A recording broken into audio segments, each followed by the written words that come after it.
Hello guys, welcome back to education IQ. I hope आप सब अच्छे होंगे। तो डेली का हम लोग जो द हिंदू न्यूज़पेपर पढ़ते हैं, जिसमें 8 से 10 मिनट के अंदर अंदर मैं आपको पूरा द हिंदू न्यूज़पेपर पढ़ाता हूँ। कोई भी इंपॉर्टेंट न्यूज़ हो आपके एग्ज़ाम के रिलेटेड, लेटेस्ट करंट अफेयर्स से रिलेटेड, उसको हम एक छोटे से वीडियो में कवर करते हैं। 8 से 10 मिनट का वीडियो होता है।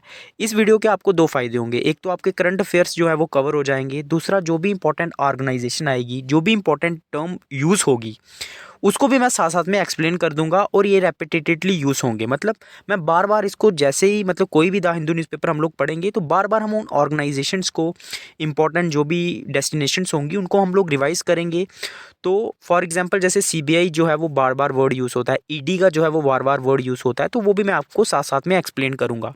तो मंडे टू सैटरडे डेली मेरा वीडियो आएगा। रेगुलरली आप वीडियो को देखो। संडे को हम लोग ब्रेक लेंगे, छोटा सा वीडियो होगा। शाम को 7 बजे जो है वो वीडियो मैं अपलोड करूंगा। तो टेलीग्राम को आप लोग ज्वाइन कर लेना। टेलीग्राम का जो लिंक है वो मैं आपको कमेंट बॉक्स में दे दूंगा, जो मेरा फर्स्ट कमेंट होगा। स्टार्ट करते हैं आज का द हिंदू न्यूज़पेपर। मेरा नाम है अभिलाष। तो फर्स्ट न्यूज़ क्या है हमारी? फर्स्ट न्यूज़ है, Saini takes over as Haryana CM after BJP alliance splits up. तो हरियाणा के अंदर जो बीजेपी अलायंस बना हुआ था ना, उसमें क्या हुआ, उसमें स्प्लिट हो गया। मतलब जो कोalition, जो गठबंधन बनाया हुआ था बीजेपी ने, वो जो है छूट गया, टूट गया। उसके बाद जो है अभी जो साइनी है, ठीक है, इनका पूरा नाम जो है नजब सिंह साइनी, ये ने जो है वो सीएम बने हैं हरियाणा के। आपको एग्जाम में आ सकता है, जो भी आप आने वाले एग्जाम देने वाले हो। इन्होंने रिप्लेस किया है। पहले कौन थे? मनोहर लाल खट्टर जो थे वो सीएम थे हरियाणा के। तो ये भी आपको याद रखना है। नेक्स्ट न्यूज़ क्या है? Inflation still at 5.1% but flood food race rises.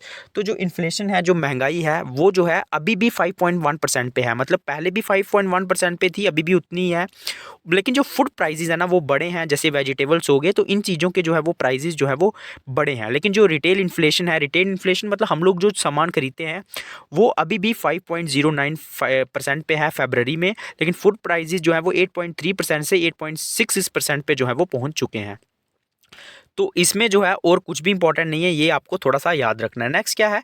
Citizenships come under domain of centre, state governments have no role in CAA implementation. तो जो सीएए इंप्लीमेंट हुआ था 2019 में, सिटीजनशिप अमेंडमेंट एक्ट, तो जो गवर्नमेंट का जो ऑफिशियल्स हैं, उन्होंने कहा है कि स्टेट गवर्नमेंट का इसमें कोई भी रोल नहीं है। क्योंकि जो तमिलनाडु के चीफ मिनिस्टर थे स्टेलिन, उन्होंने कहा था कि हम लोग जो है अपनी स्टेट में सिटीजनशिप अमेंडमेंट एक्ट 2019 को इम्प्लीमेंट नहीं करेंगे। लेकिन गवर्नमेंट ऑफिशियल्स ने कहा है कि जो सिटीजनशिप है ये गवर्नमेंट का सब्जेक्ट है, इसमें स्टेट्स का कोई भी रोल जो है वो नहीं है। तो मतलब उसको, उन जो स्टेट्स हैं उनको इसको इम्प्लीमेंट करना पड़ेगा। ये देख रहे हो आप, जो असम का जो गुवाहाटी है, वहाँ पे देखो ये जुलूस निकल रहे हैं सीए को लेके। ठीक है, नेक्स्ट न्यूज़ क्या है? 10 sentence to life term in 2018 Hapur lynching case. तो हपुर के अंदर जो लॉन्चिंग हुई थी उत्तर प्रदेश में, ठीक है, लिंचिंग का मतलब क्या होता है? भीड़ जो अटैक कर देती है। इसमें 10 लोगों को जो है वो लाइफ टर्म इम्प्रिजोनमेंट, मतलब उनको सजा हुई है। तो ये किसको लेके हुई थी? काउ स्लॉटर को लेके जो है वो लिंचिंग हुई थी। मोब ने जो है कुछ लोगों को मार दिया था, उसमें 10 लोगों को जो है वो लाइफ इम्प्रिजोनमेंट की जो है वो सजा हुई है। नेक्स्ट न्यूज़ के ऊपर हम लोग चलेंगे, जो भी इंपॉर्टेंट होगी आपके एग्जाम के रिलेटेड। हाँ, NIA national investigation agency conduct searches इन 30 लोकेशंस इन टेररिस्ट गैंगस्टर्स। तो जो हमारी नेशनल इन्वेस्टिगेशन एजेंसी है, इसने 30 लोकेशंस पे जो है ना, लगभग 4 स्टेट्स और एक यूनियन टेरिटरी में जो है मतलब छापे मारे हैं, जो भी टेररिस्ट लोकेशंस हैं। तो एनआईए क्या है? National investigation agency. ये कब बनी थी? जब 2008 में जो है बॉम्ब ब्लास्ट हुए थे मुंबई के अंदर। उसके बाद 2009 में इसका एक्ट पास किया गया था। ये एक स्टैट्यूटरी बॉडी है, मतलब कानून द्वारा बनाई गई है। और ये किस मिनिस्ट्री के अंडर में आती है? ये एग्जाम में बहुत ज़्यादा पूछा जाता है। मिनिस्ट्री ऑफ होम अफेयर्स के अंडर में ये आती है। ये मतलब जो केसेस होते हैं, ठीक है, टेररिस्ट को लेके, टेररिज्म को लेके, उन केसेस को ये जो है वो स्टडी करती है। और होम मिनिस्ट्री के अंडर में ये आती है। ये आपको याद रखना है। नहीं भी याद करोगे तो बार बार ये एग्जाम्स में रिपीट होते न्यूज़पेपर में रिपीट होते रहता है। तो हम लोग बार बार इसको कवर करेंगे। उसके बाद ED searches 17 places link to Jharkhand Congress legislature. जो इन्फोर्समेंट डायरेक्टरेट है, उसने लगभग 17 जो प्लेसेस हैं उसमें छापे मारे हैं कांग्रेस लेजिस्लेटर को लेके। तो आपने ईडी के बारे में सुना होगा न्यूज़ में, ये तो छापे मारती रहती है, लेकिन हमें इन्फोर्समेंट डायरेक्टरेट के बारे में कुछ जानकारी लेनी है। ठीक है, 1956 में इसकी फॉर्मेशन हुई थी, मई 1956 में। ये केसेस देखती है जो भी मनी लॉन्ड्रिंग के, मतलब पैसे के मामले को लेके जो केस होते हैं, उनको ये देखती है। 1956 में इसकी फॉर्मेशन हुई थी। और ये मिनिस्ट्री ऑफ, किसके मिनिस्ट्री के अंडर में आएगी? मिनिस्ट्री ऑफ फाइनेंस के अंडर में ये जो है वो आती है।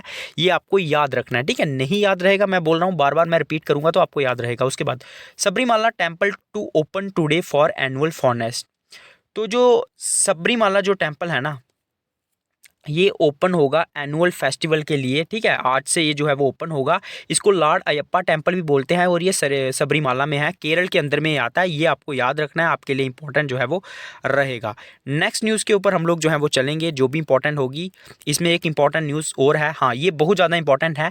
Pokhran witness to self reliance confidence and glory prime minister. तो पोखरान के अंदर में क्या हुआ है, एक एक्सरसाइज हुई है जिसका नाम है भारत शक्ति, ठीक है। ये पोखरान के अंदर में हुई है और इसमें क्या है, भारत शक्ति एक्सरसाइज में क्या है, इसमें जो है हमारे जो बहुत सारे जो इंडिजीनियस और जो भी मतलब हेलीकॉप्टर्स हैं उनको उड़ाया गया। तो और बहुत सारा इसमें जो है मतलब देखो हमारा ये आप देख रहे हैं ना जो मिसाइल्स को छोड़ा जा रहा है, तो इसमें बहुत सारी एक्सरसाइजेज जो की गई। तो आपको एग्जाम में क्या क्वेश्चन आएगा, एग्जाम में आएगा कि लेटेस्ट रिसेंटली जो है पोखरान में कौन सी एक्सरसाइज हुई है, तो वो हुई है भारत शक्ति एक्सरसाइज, ठीक है। नेक्स्ट न्यूज़ के ऊपर हम लोग चलेंगे, जो भी इंपॉर्टेंट होगी। उसके बाद जो है सीए को लेके बहुत प्रोटेस्ट चल रहे हैं, तो इसमें ज़्यादा मतलब हम लोग घुसेंगे नहीं इसके अंदर में। उसके बाद prime minister unveils projects worth over 1 lakh crore from Gujarat. Election का टाइम है तो बहुत सारे जो प्रोजेक्ट्स हैं वो हमारे जो प्राइम मिनिस्टर हैं, ठीक है, वो शुरू कर रहे हैं। जैसे उन्होंने अभी ये डेवलपमेंट प्रोजेक्ट अहमदाबाद गुजरात में शुरू किया है। उसके बाद और क्या है, Tejas aircraft crashes in Jaisalmer first since maiden flight in 2001। तो जो तेजस एयरक्राफ्ट है वो क्रैश हुआ जैसलमेर में। जैसलमेर कहाँ, पोखरान के अंदर, जहाँ पे जो भारत शक्ति एक्सरसाइज चल रही थी, ठीक है। वहीं पे ये जो जब मतलब वहाँ पे जब दिखाया जा रहा था, इनको डेमोस्ट्रेट किया जा रहा था, उसी टाइम ये मतलब फर्स्ट टाइम जो है 2001 में ये इसको स्टार्ट हुआ था। उसके बाद फर्स्ट टाइम ऐसा हुआ ये क्रैश हुआ है। ये एक मल्टी रोल हेलीकॉप्टर है, सॉरी, ठीक है। और ये इंडिजीनियस है, मतलब भारत द्वारा बनाया गया है। और फर्स्ट फ्लाइट जो थी इसकी वो जनवरी 4, 2001 में हुई थी, ये आपको याद रखना है। और इसको कौन सी कंपनी ने बनाया था ये भी आपको याद रखना है, हॉल, जो हिंदुस्तान जो है ना एरोनॉटिक्स लिमिटेड, उसने इसको बनाया है। एग्जाम में पूछा जाता है भाई, इसको याद रखना, ठीक है। तेजस के बारे में मैंने आपको सारी इन्फॉर्मेशन जो है वो दे दी है, अभी तो पक्का पूछा जाएगा क्योंकि इसके रिलेटेड जो है देखो ये हुआ है। उसके बाद India was the top arm importer in 2019-23। तो 19 से लेकर 23 तक इंडिया जो है वो टॉप आर्म इंपोर्टर है। सबसे ज़्यादा जो मतलब आर्म्स हैं, अम्यूनिशन है, वो इंडिया ने खरीदा है। और ये किसकी रिपोर्ट है, Swedish think tank Stockholm International Peace Research Institute, SIPRI इसको बोलते हैं। तो इन्होंने ये रिपोर्ट दिखाई है, आपको एग्जाम में पूछा जाएगा ये किसने बताया है, तो आपको ये याद रखना है। नेक्स्ट न्यूज़ के ऊपर हम लोग चलेंगे, जो भी इंपॉर्टेंट होगी। उसके बाद जो है आर्टिकल इतना इंपॉर्टेंट नहीं है इसलिए मैं एक्सप्लेन नहीं कर रहा हूँ। तो उसके बाद जो है न्यूक्लियर वेस्ट के बारे में बताया गया, ज़्यादा इंपॉर्टेंट नहीं है आपके लिए। हाँ, वर्ड ऑफ द डे हम लोग जरूर पढ़ेंगे, ऑटियर, ऑटियर, ठीक है। पता नहीं मुझे मैं करेक्ट प्रोनाउंसिएट कर रहा हूँ, लेकिन ऑटियर आप लोग देख सकते हो, आप इसको नोट भी कर सकते हो। डेली हम लोग एक वर्ड भी पढ़ेंगे जो आता है। इसका मतलब होता है जो फिल्म मेकिंग करता है, ठीक है। Film maker who has a personal style and keeps creative control over his और हर वर्क्स। तो ऑटियर उसको बोलते हैं, एक फिल्म मेकर, मूवी मेकर को हम लोग बोलते हैं ऑटियर। ये आपको याद रखना है, एग्जाम में आपको आ सकता है। उसके बाद Indian troops begin Maldives withdrawal after government order. तो इंडिया के जो ट्रूप्स मालदीव्स के अंदर में प्रेजेंट थे उन वो जो है अभी वापस आ रहे हैं, ठीक है। कहाँ से वापस आ रहे हैं, मालदीव से जो है वो वापस आ रहे हैं, क्योंकि मालदीव्स की जो नई गवर्नमेंट आई है, मिज़ू इनके प्रेसिडेंट हैं, वो जो है थोड़े से प्रो चाइनीज़ है, ठीक है। जो भी एक्सरसाइजेज इंडिया की मालदीव्स के अंदर में चल रही थी, रिसेंट पीछे में अभी इशू भी हुआ था इंडिया मालदीव्स को लेके, आपने सुना होगा, टूरिस्ट को लेके उनके कुछ ऑफिशियल्स ने कुछ बोला था। तो उसके बाद जो है उन्होंने ऑर्डर दे दिया कि इंडिया के जो भी ट्रूप्स है वो इंडिया में नहीं रहेंगे। एक हाइड्रोग्राफिक सर्वे चल रहा था, उसको भी उन्होंने बंद करवा दिया। तो थोड़े से जो रिलेशन है वो थोड़े से मतलब ठीक नहीं रह रहे हैं। तो इंडिया के ट्रूप्स जो हैं वो भी वहाँ पे वापस आ रहे हैं। उसके बाद नेक्स्ट न्यूज़ के ऊपर हम लोग चलेंगे, जो भी इंपॉर्टेंट होगी। ये वर्ल्ड की न्यूज़ है, ज़्यादा इसमें इंपॉर्टेंट नहीं है, ठीक है। मैं आपको बता रहा हूँ। उसके बाद जो है ये स्पोर्ट्स की न्यूज़ आ गई। उसके बाद पंत जो है वो फिट हो गए हैं, ऋषभ पंत IPL 2024 के लिए। इसमें जो है और जो है कुछ भी ज़्यादा इंपॉर्टेंट नहीं है। पूरा न्यूज़पेपर मैंने आपके लिए कवर कर दिया यार। मेहनत लगती है, रेगुलरली वीडियोस को देखो, लाइक करो, कमेंट करो, फेसबुक पे, इंस्टाग्राम पे, हर जगह इसको शेयर करो ताकि हर बच्चे तक पहुंच सके। जय हिंद।